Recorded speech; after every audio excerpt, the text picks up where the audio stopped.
Hi, Craig here. Today I want to talk about problems with high pressure common rail systems. And as you can see, I've got a drawing in here and I'm going to stand up and point it out. But one of the problems we get with high pressure common rail systems is a no start or a rough starting problem. And that can be a result of leakage. And there's several places that this leakage can take place. Often high pressure pumps are replaced and it doesn't solve the problem because there's more areas where leakage can take place. So let's just take a quick look here and see what we got. So here's our high pressure common rail.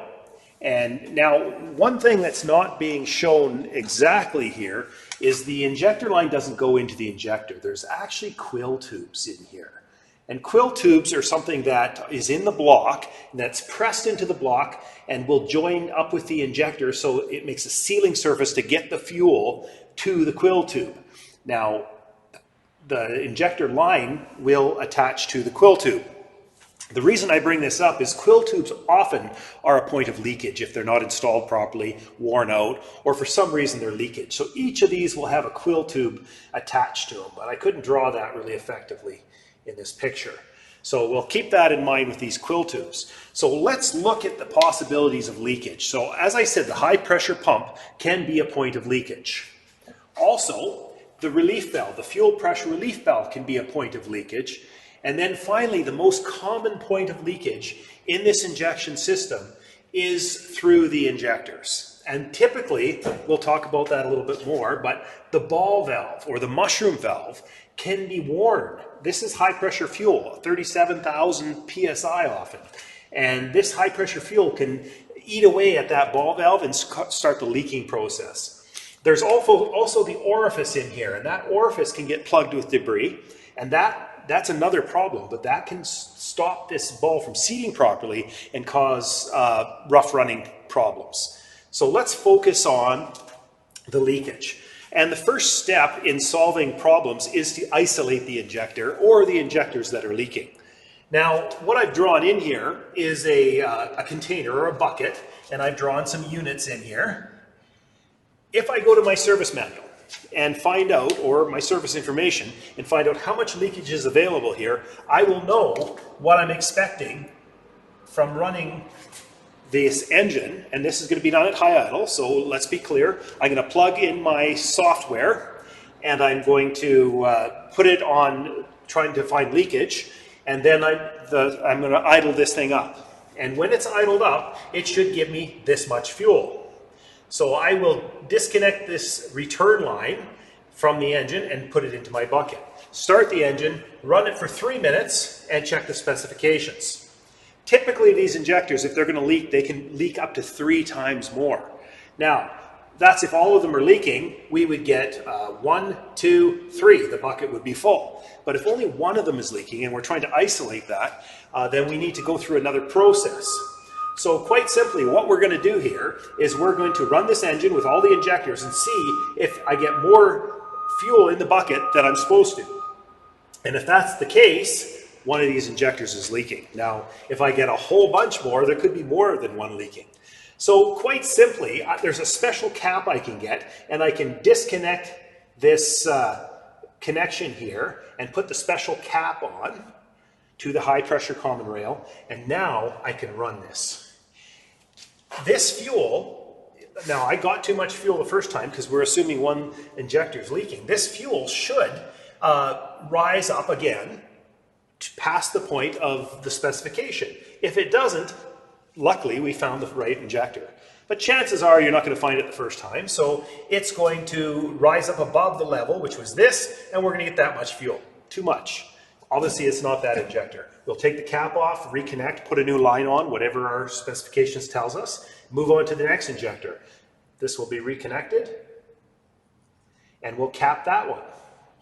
Now when we run it at full throttle and run it for 3 minutes, if our level of fuel doesn't go up past the specification, we've isolated this injector. This is the problem injector, and it's going to need to be changed. So that's how we check for injector leakage. And that would tell us that we're getting so much leakage from this that the high pressure common rail can't keep up. It's not the pump not creating enough pressure, it's we got leaked by either in a quill tube or in the ball valves in here. And we can talk about that in a second. So where's the other leakage? The fuel pressure relief valve. This is another one that we can check by putting it into a container. And we should know, or at that point, we shouldn't get any leakage. If we start this up and we get leakage in there, we know the fuel pressure relief valve is faulty and will need to be changed.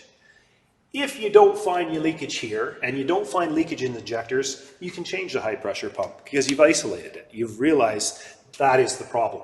So I'm going to bring up another picture here. I'm going to go back to our CLS1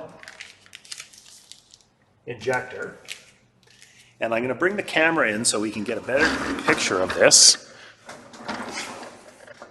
So in the CLS1 injector, we have an orifice here, and we have a ball valve.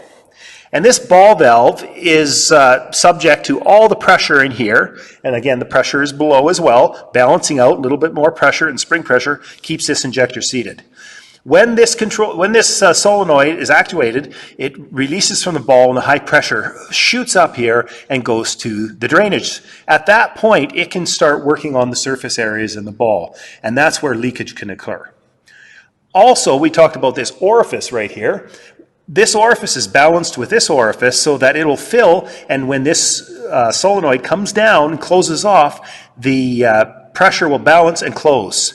If there's debris in this area, it will not close and you will get rough running because now fuel will continue to leak into the cylinder. And we will see rough running. We'll also see polluting of the DPF because we'll get a poor burn, and that'll be going into the DPF. So abrasive fuel or problems with fuel, wear in this ball valve and corrosion will cause some of these problems that we're talking about. If we get too much leakage from this injector, so if we have too much leakage in this area going around that ball, it could actually lower the pressure, and this injector would lift up, this control piston would lift up, and we will start getting fuel into the cylinder when we shouldn't. And this creates, we could flood cylinders, we will get black smoke, we'll get plugging of the after-treatment systems. So all things that we have to stay aware of with these fuel systems. The fuel system should take 3 to 5 seconds to start up. If it doesn't, there's problems. There could be leakage. So if this is something that you're finding you're having problems with, all these areas will have to be considered. Now, these quill tubes, once again, the quill tube is pressed into the block, a specific process is in place, and seals to the injector. If they're leaking by, that fuel will also leak into the return circuit. So you will see that in the bucket over here. So we've got the ball valves and we've got the quill tubes in here. That's with the injectors. With the fuel pressure relief valve, if you're getting fuel return, then you're never going to reach these actuation pressures. Now, in the beginning, you might only see the actuation pressures at the higher end. So if this system is 37,000, it may not be able to reach 37,000, and it's going to throw codes on the computer.